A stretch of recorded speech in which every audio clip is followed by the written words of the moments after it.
back to English Corner. Today we're going to clear up a very common mistake: borrow versus lend.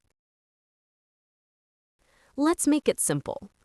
Borrow means to take something from someone for a short time. For example, "Can I borrow your pen?"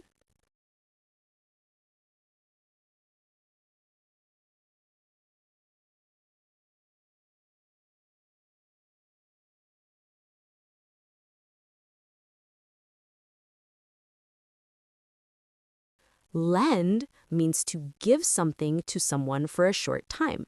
For example, "I can lend you these books."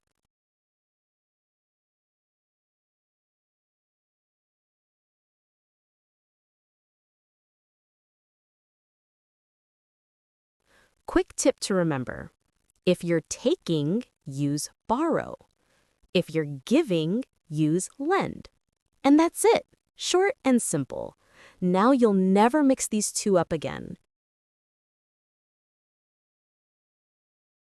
If this tip helped you, like, comment, and subscribe for more quick English lessons.